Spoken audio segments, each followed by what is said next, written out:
Greetings, magical mages and spiritual sages. Thank you for joining me. This is the Age of the Mage podcast, and we're on episode 31. And this is a little more serious of an episode. It's a question we all need to ask ourselves and very often forget. And it's not just magic, it's not just spirit, it's not just these things that we forget to ask this question of ourselves. It's everything. I mean, we kind of get wrapped up in life and we go from one thing to the next. And sometimes we are not really thinking about the consequences or the cause and effect chain that will happen as a result of our choices. And so, but for this audience, for you, we're going to bring this question back to, of course, the realms of magic, the realms of spirit. And here's the basic question. Do you really want to do this? Is it really in your heart to give your attention to the worlds of magic, the worlds of mystery, the unseen realms, the aspects of spirit, the knowledge that goes with soul evolution? Is this really a path that you feel strongly attuned to? Are you called to this path? You know, this will show up in your life in ways when you truly have this drive to merge your physical world and your 3D living with all these unseen realms. It shows up because you will find an interest pops up, or dreams lure you in this direction, or a psychic experience will happen and it just won't let go of you. You really want to give that more thought, and you have a drive to read about it. You know, do some research, find out more about these things. Perhaps you're living in a haunted house and you're dealing with something like a ghost. You haven't even defined what's really going on, but it's fascinating to you because it's in your environment. Perhaps you come from a family who respects and really dives into these unknown mysteries. And so it's in your heritage to take an interest. In one way or another, all of us that find ourselves really craving more and more of these types of worlds, we have experienced something that leads us to that. Something has triggered us, something has awakened our interest in these unseen areas of our lives.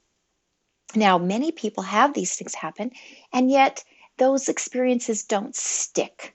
They are here for different reasons, perhaps. They have different destinies to fulfill. Their sensitivities to these things maybe are not as heightened yet, or the timing's not right. But for whatever reason, the same thing that could happen to you or to me and cause us to start developing a deep interest in all things magical and all things spiritual may not motivate someone else. That very same experience, they may brush it off as a fluke, as just a glitch in nature, and move on with their lives because there is no true draw to understand what can't be seen, what can't be heard, what can't be felt. And so their particular interest is in the more tangible. But for you, dear audience, and for myself, we just live in kind of this world where we know our invisible world is right on top of us. We sometimes just wish we had more access to these realms, don't we? And some do. Some of you have more than others, and we're developing ways to increase our access and enhance our connections with all the multiple dimensions around us and our multidimensional selves. So let's go back to the question, do we really want to do this? Because for whatever reason, we've obviously been led to explore. We're obviously sharing an interest and a calling and an affinity for these things through any of those ways I've mentioned, or maybe others. But do we want to? Because sometimes we're born into a family, let's say, where everybody becomes a teacher. And we love teaching, sure. And maybe our plan is to, okay, I'm going to go ahead and be a teacher too. My brother is, my mom is, my dad is, my sister loves it. I'm going to love it. I love it. And lo and behold, we find out we aren't as aligned with teaching as we might have thought. So even though we were in an environment that supported it, and even though we like doing it, we later on maybe find out that we have a stronger alignment to, I don't know, opening a bookstore, being an entrepreneur, or joining a computer company, working on software. We just find ourselves, don't we, as we age and as we come to know what we like, what we don't like, and we refine our tastes, we come to know ourselves better. And when we do that, we can adjust our lives and we can move towards things we have more attunement with or more alignment with. And when we do take the time to move towards those things, our lives generally improve.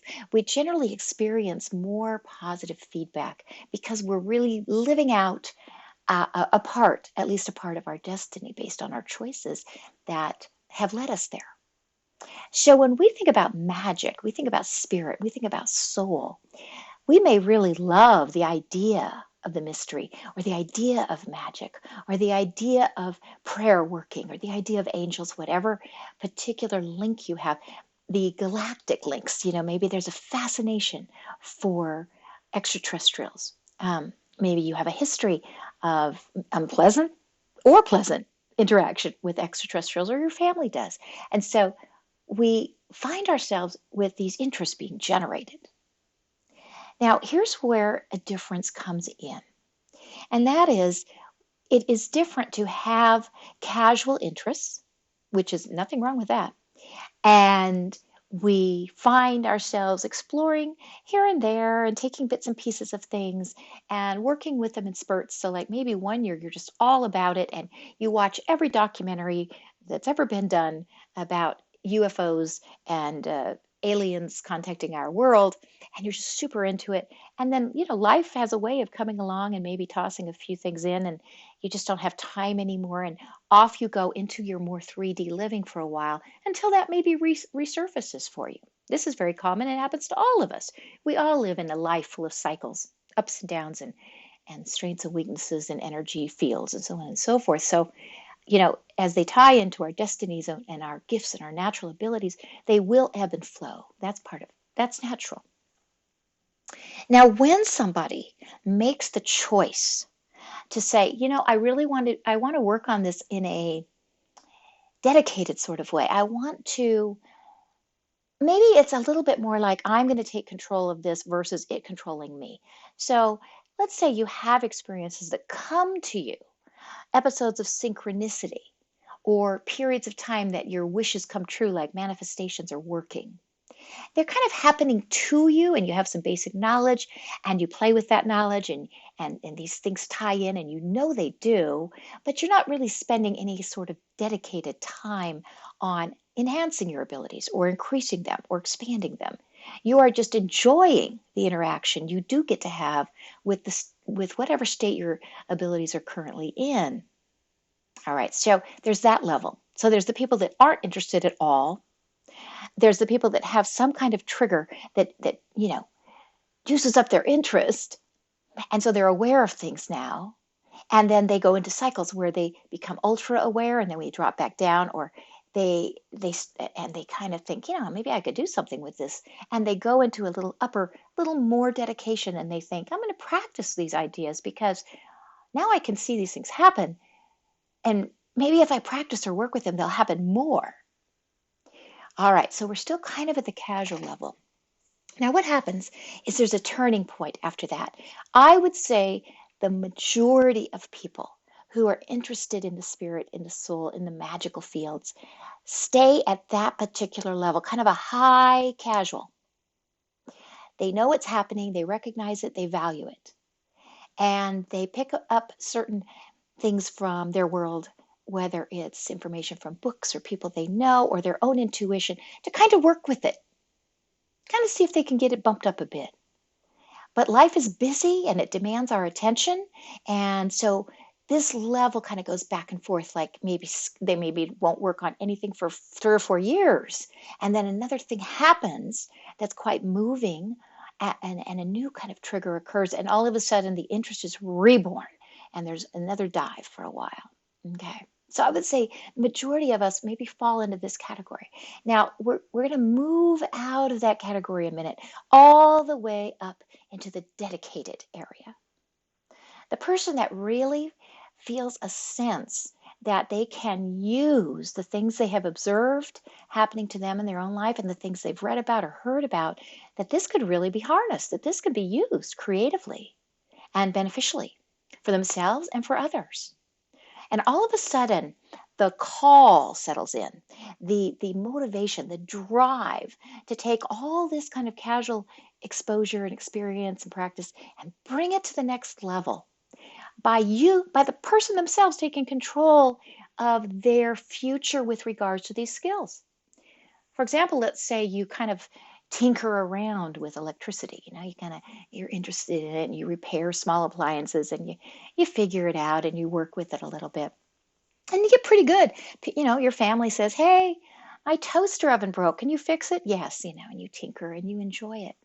Now, that's one phase, but what if you decided to go to electrician school and pay the price that comes with more focused learning, more focused education, more dedication, more time, more energy? You're going to spend time, energy, and money now, all of a sudden, taking your interest in small machines, electrical work, whatever is your particular field, and really expanding it through proper education and study and dedication.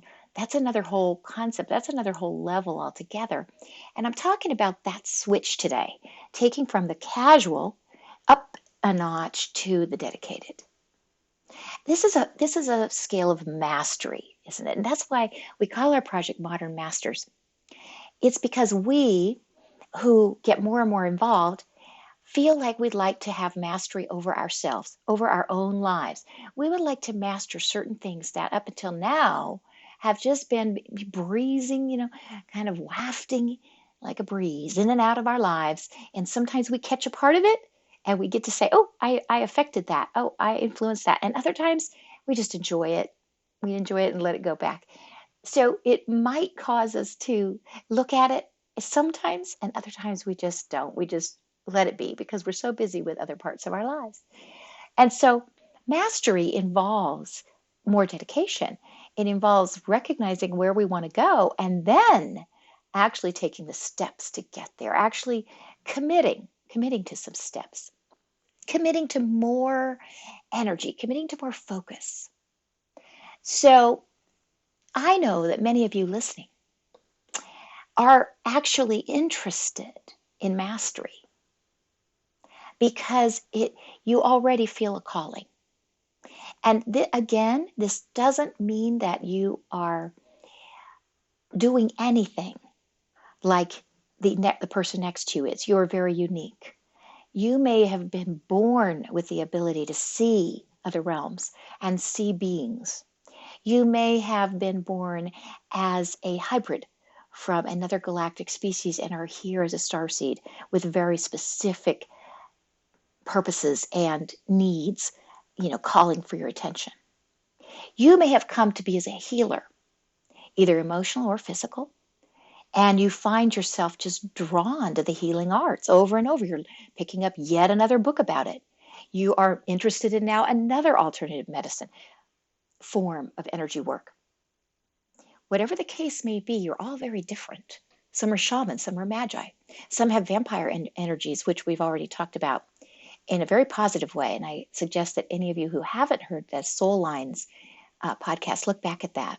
So there's very different ways that we come into this world and are connected to our unique forms of magic or spirit. So when I talk about expanding and enhancing these abilities, I never, ever mean to group anyone into only one category because you're just as unique. Every one of you is like a snowflake, just completely unique and beautiful in your own way.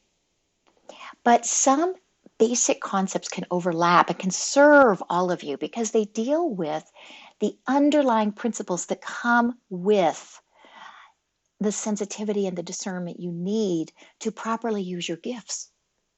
So even though we use them in very, very different ways, certain exercises, certain practices, certain concepts, certain feelings can help all of us. And today I'm focusing on this idea of asking ourselves the question, how far do we want to go with this? How good do we want to get?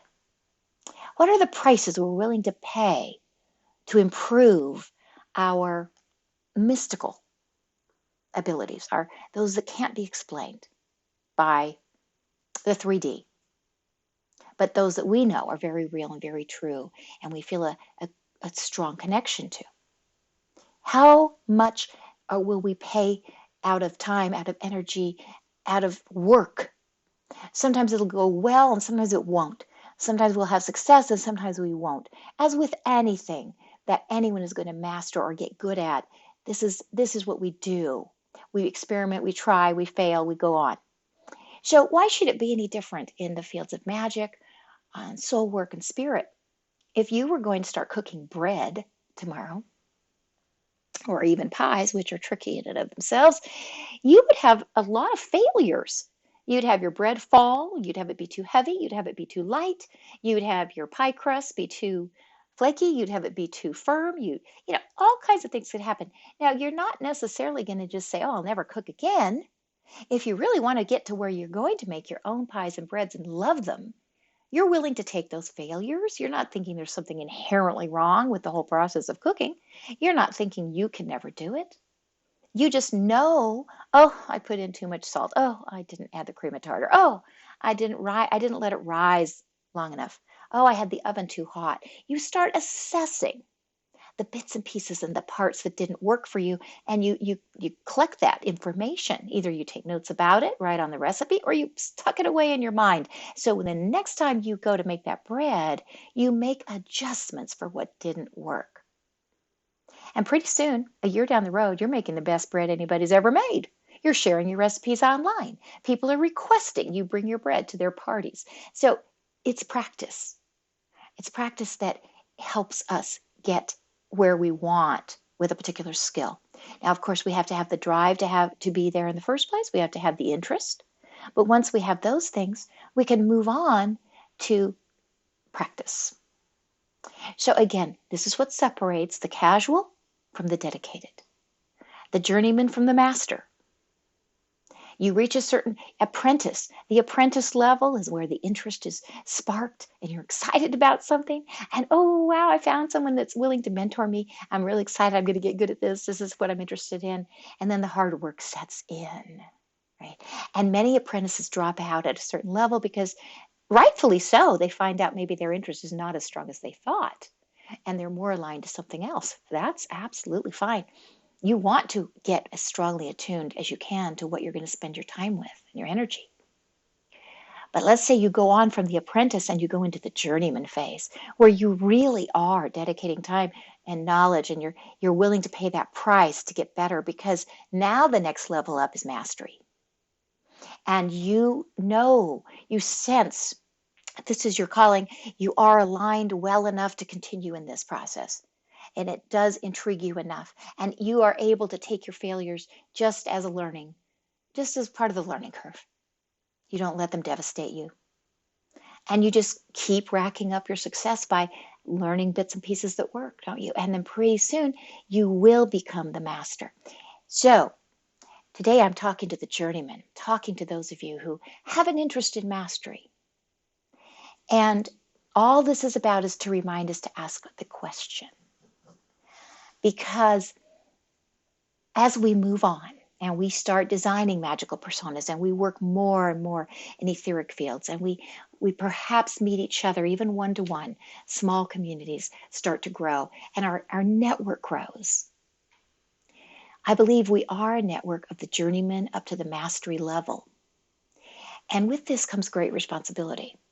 So not only do we need to determine, can I really sink my teeth into this? And is it really going to happen? And do I want to? And we kind of get a feeling for ourselves along those lines. Then the step of mastery starts setting in. Pretty soon we find out we can do something. We're hitting 80, 90% of the time accuracy in a particular way.